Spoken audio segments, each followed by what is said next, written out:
You're listening to The Best Possible Taste on West Limerick 102 FM.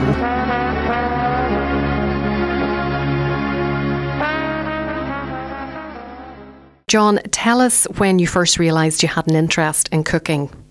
Probably back in when I was in primary school, actually, because my mother was working a lot of hours. So basically what I was doing was coming home from school and I started cooking for her. Just getting the basic dinner ready, really. When I was really young, probably about 7 or 8, just doing some simple cooking, whether it was just sausages in a pan or something. And throughout the time I went off to secondary school, I did some home economics cooking there, and grew a big passion for it there as well. Was that in Abbeyfield that you went to school? Yeah, I went to the vocational in Abbeyfield. And then within that time I was working back in Allo's Bar and Bistro, which is in Listowel. So I started working there, doing a summer job, and also working with my uncle doing landscaping. So it was quite interesting going to school and so working in the restaurant as well. Just very simple, basic stuff, whether it was salad section. But I knew that was it from there, really, that I wanted to be a chef, because there's a lot of creativity behind it, and it's enjoyable, and it's a lovely profession to have as well. Well, that was certainly one of the best restaurants in Kerry that you cut your teeth in. It was, yeah. It was Armel White and Helen back there. I remember my first interview with the two of them back in the day, which was quite nervous because I never had my interview before. I was quite young as well. I was like 14, 15 when I asked for them for the job, and they gave me the opportunity to go in there. So I was working after school every day and doing my studies and everything like that. But it was one of the best restaurants, yeah, for sure. Yeah. And you did your Leaving Cert? I did, yeah. I finished my Leaving Cert. And then once I was finished there, around that time, I was actually applied to London, to Jamie's restaurant, 15. Within the time, I just wanted to kind of move out of Ireland as well, and just travel a little bit as well.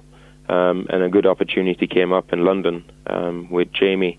So I applied and done a few trips back and forth to Ireland, and then I got into 15 to work there, and quite honoured to get in there as well, especially coming from Dewo and stuff, and yeah, it was good. Now, you better explain to the listeners what 15 is. I know what it is and some of them might be familiar with it, but for those that don't and have maybe never heard of it, just explain to them what Jamie Oliver's 15 is. So basically, Jamie Oliver's 15, it's a restaurant that was set up by Jamie back in 2002, and what it does is it takes young privileged people off the streets within London and all around the country as well, to train them up to become chefs of the future. They're given about 1.5 years of training, which is pretty intense. They'll send you to college. You'll also be working in the restaurant, and you'll have all your exams, full exams and everything. Within that time as well, what they do is they look after the people working there as well, all the students. They send them on field trips. They send them to Italy, to Spain, to educate them on what good produce is, all fresh produce, how to make olive oil, how to make wine, and everything. I have a lot of friends within it that used to be not so lucky as I was, actually, back in the day, where they were around London. They didn't have any job, they didn't have any education. And a few of them right now, they're doing absolutely amazing for themselves. They have their own house and cars, and they're working full-time in a profession that they love as well. So yeah, it's an amazing course to be involved with. And whenever you finished that, you actually did a few other things with Jamie Oliver? I did, yeah. Once I finished 15 and my whole training, basically I got a scholarship to fly to America for 4 years. So I left the UK and I went to San Francisco to work at a restaurant called Encanto, which was a very old-style Italian restaurant where they used to use a lot of offal and use the whole animal in this restaurant, and we used to cure all our own meats. So I moved there for 4 years to live in San Francisco. And it was just a the time of my life, really. The weather, the people, the culture, and the food, everything around it was amazing, and learned so much from there. After that, then I moved back to the UK, worked at a restaurant called St. John's, which is Fergus Henderson, and he's a well-known chef here in London for offal and for what he does. So it was quite great, really. I wouldn't have got there without 15, of course, because they were all contacts through Jamie as well, which was great. And you're working now in Jamie's barbecue steakhouse? I am. I'm working at a restaurant called Barbacoa, which is next to St. Paul's here in London, and it's a barbecue steak restaurant. And it's basically we base the restaurant on fire, so we only cook on charcoal and wood. And we got lots of different types of equipment here, from wood oven to Japanese robotic grills to Indian tandoor to smokers to Argentine grills. So the amount of equipment we have in the kitchen is quite special and unique to have it within a restaurant as well, and especially in London, in central London. And tell me, what's Jamie Oliver like in real life? He seems really lovely on the TV. What's he like as a person? Jamie is an absolutely fantastic guy. I know him quite personally and quite lucky to know him as well, and he's a good friend. He's a very caring guy. He looks after everybody. He's just a very unique guy. He's there for everybody, and always there to listen as well. So he's a very, very good guy. Lots of energy. Lots of energy, lots of enthusiasm. He probably doesn't sleep. He's a very, very hard worker. He's up at all hours and going to bed at all hours. Very creative, lovely person to work with, as in the kitchen as well. Just changing dishes and coming up with fresh ideas for the new menus or throughout the day. Just getting in some special ingredients and stuff and just playing on it. He's a very inspiring guy to work with. And in 2002, he actually nominated you to carry the Olympic torch. How did that make you feel? Yeah, just a few years ago, 2012, to take the Olympic torch for the London Olympics was absolutely amazing. Never done anything like it in my life, of course. And it was my whole family came over to London for the weekend, and of course to run with the Olympic torch was quite an honour as well. With thousands and thousands of people around you cheering you on, it's quite a good thing. But basically, I ran it for 15 restaurant as well. So it was quite an honour to run it for 15 restaurant for a charity that means a lot to myself and a lot to many other people over here as well.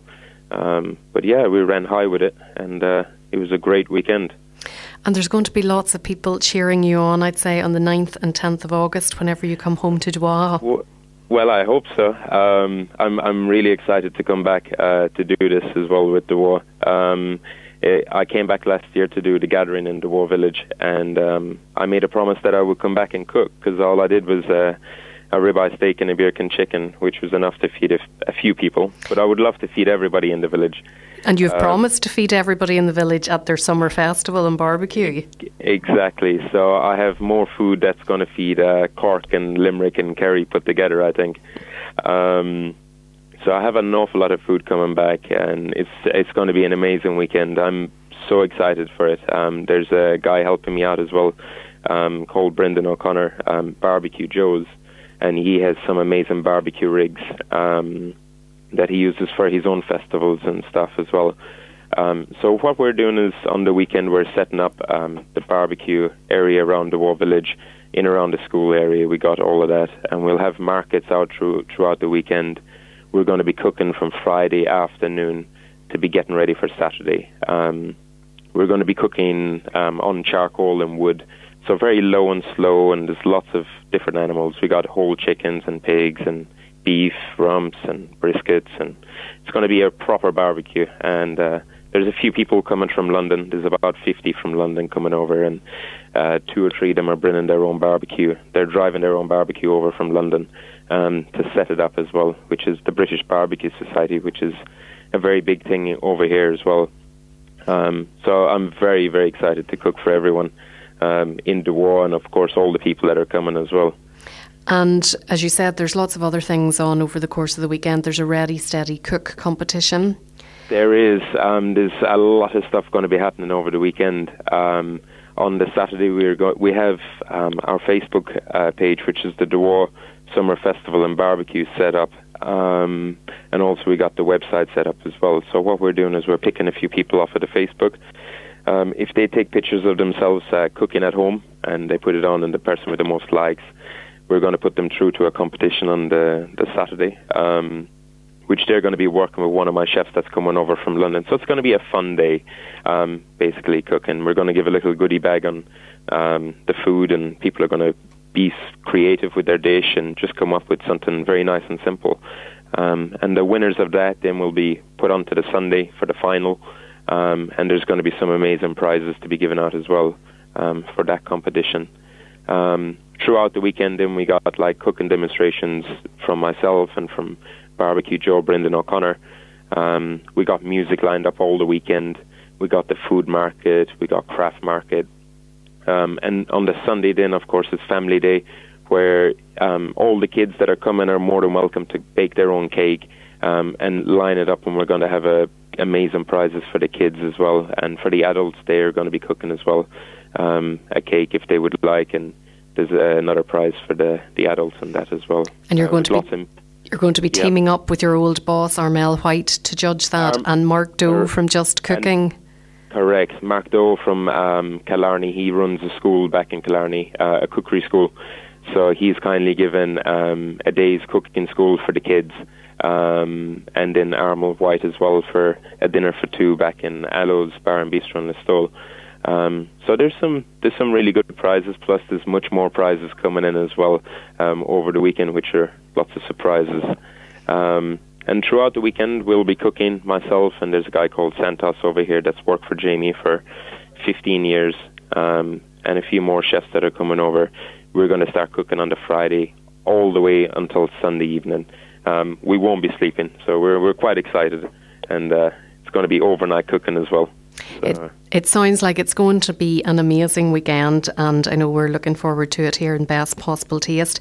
And if people want to get more information, as you said, there's the Facebook page, and then the website is duwafestival.com. Perfect, that is it. John, we shall see you in August. Thank you so much, and looking forward to meeting you. You're listening to the Best Possible Taste on West Limerick 102 FM.